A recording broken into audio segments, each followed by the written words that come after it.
అందరికీ నమస్కారం. నా పేరు రమేష్ యాదవ్. నేను తెలంగాణ రాజాధికార పార్టీ రాష్ట్ర కార్యదర్శిని. ఈరోజు సంగారెడ్డి జిల్లా మున్సిపల్ బుదేరులో ప్రెస్ పెట్టడం జరిగింది.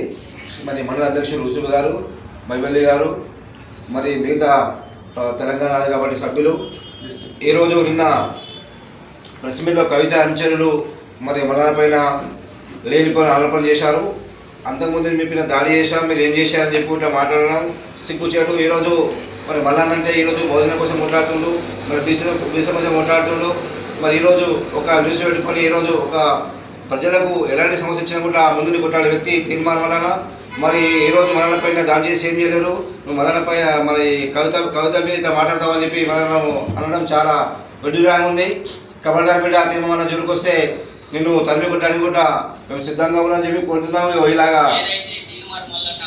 మల్లల పైన లేపి ఆలోచన చేస్తూ వీడియో చూడండి ఒకసారి. బిడ్డ జాగ్రత్త, తీర్మార్ విక్ర మల్లిగా ఇంతకు ముందే నీ మీద దాడి చేసినాం, బిడ్డ భౌతికంగా దాడి చేసినాం, వీడియో తప్పించుకొని ప్రాణం కాపాడుతున్నాం. ఇక నుంచి కవితక్క మీద ఎలాంటి అవకులు చెవకులు పీలినా బిడ్డ తస్మా జాగ్రత్త.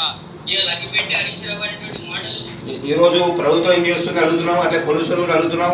మన మరణ పైన బహిరంగంగా ఒక ఎమ్మెల్సీ ఉన్న నాయకునిపై దాడి చేయడం చాలా సిగ్గుచేటు ఈ ప్రభుత్వానికి. కబడ్దార్ బిడ్డ ఏదైతే కవిత అనుచరుడు తెలంగాణ చదువుతున్న రాష్ట్ర అనుచరుడు మరి మరణ పైన మరి మల్లిగా ఇల్లుగా మాట్లాడడం విడ్డూరంగా ఉంది. బిడ్డ కబడ్దార్, నీకు మేము అనుకుంటే ఈ తెలంగాణ రాష్ట్రం తిరగనీయం. ఎందుకంటే ఈ తెలంగాణ రాజకీయ పార్టీ రాష్ట్ర వ్యాప్తంగా ఉంది, మన టీం ఉంది, మన బహుజనులు ఉన్నారు, మన బీసీలు ఉన్నారు. ఈరోజు మన బీసీల రాజకీయం కోసం కొట్లాడుతున్నాడు, మా బీసీలకు విద్యావరం కొట్లాడుతున్నాడు, ఉద్యోగం కొట్లాడుతున్నాడు. మరి ఈరోజు మన పైన తప్పుడు ఆరోపణ చేసినటువంటి వాడిని వెంటనే అరెస్ట్ చేయాలని చెప్పి కూడా మేము తెలంగాణ రాజకీయ పార్టీ నుంచి మేము డిమాండ్ చేస్తున్నాం.